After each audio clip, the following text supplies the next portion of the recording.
Hello, good morning. मी Kavita, makeup artist. नवीन दिवसाची सुरुवात झालेली आहे आणि आज एक स्पेशल शूट असणार आहे गुढीपाडव्यासाठी. तर आज त्याच्यासाठी मी मेकअप करणार आहे आणि आजही सेम मॉडेल आहे आपली कोमल. तर चला बघूया कसं जातोय दिवस आणि पुढे मी सगळे फोटोज आणि व्हिडिओ शेअर करेलच. Stay tune.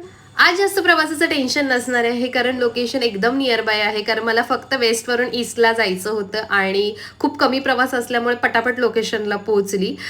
तसेच चला आजचा बघूया मेकअप कसा होतोय ते. याच्या पहिलेही मी कोमलचे 2 मेकअप केले होते पण ते एकदम मिनिमल होते आणि आज तिला थोडा ब्रायडल टचअप हवा होता. आणि हा आहे तिचा आउटफिट. मस्त नऊवारी साडी आहे तिची आणि कलर सुद्धा खूप छान तिने चॉईस केला होता. तसेच ही ज्वेलरी सुद्धा घेतली होती तिने. हे सगळं रेंटल आहे. जर कोणाला तुम्हाला हे हवं असेल तर मी नक्की ह्या सगळ्यांचे पेज खाली कॅप्शनमध्ये मेन्शन करेल आणि तुम्हाला तुमचे स्पेशल डे अजून स्पेशल आणि मेमोरेबल बनवण्यासाठी तुम्ही नक्की मला कॉन्टॅक्ट करू शकता. तसेच तुम्ही ज्वेलरी आणि साडीसाठी त्यांनाही कॉन्टॅक्ट करू शकता. तसेच कोणाला फेस्टिवल शूट किंवा मॉडेल शूट करायचं असेल तर तुम्ही नक्की कोमलला कॉन्टॅक्ट करू शकता. सगळा मेकअप टिकलीशिवाय इनकम्प्लीट आहे. टिकली लावल्यानंतर जो लुक येतो तो वेगळाच असतो आणि अशा प्रकारे आपला पूर्ण मेकअप कम्प्लीट झालेला होता.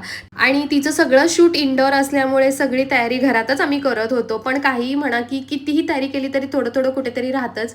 तसंच आम्ही इथे जुगाड करून ही गुढी पूर्ण रेडी केली होती. पण चला ठीक आहे, छान वाटते जे ही काही आम्ही तयारी रेडी केलं होतं ते. आणि तिने तिचं शूट चालू केलेलं आहे. तर तुम्ही हे सगळे व्हिडिओज आणि फोटोज माझ्या पेजवर ऑलरेडी पाहिलेले आहेत. माझा ब्लॉग थोडासा लेट येत आहे पण खरंच खूप सुंदर झाले होते तिचं सगळे लुक्स. तर तुम्ही नक्की पेजला व्हिजिट करा आणि मला नक्की सांगा कसे झालेत ते लुक. आणि इंडोर शूट असल्यामुळे खूप जुगाड करावा लागतो प्रत्येक गोष्टीचा. तो इकडे चालला होता. एनिवेज सगळं काम कंप्लीट झालेलं आहे आणि आता मी निघालो आहोत घरी जाण्यासाठी. तर चला भेटूया आपण नेक्स्ट ब्लॉगमध्ये. Bye, take care.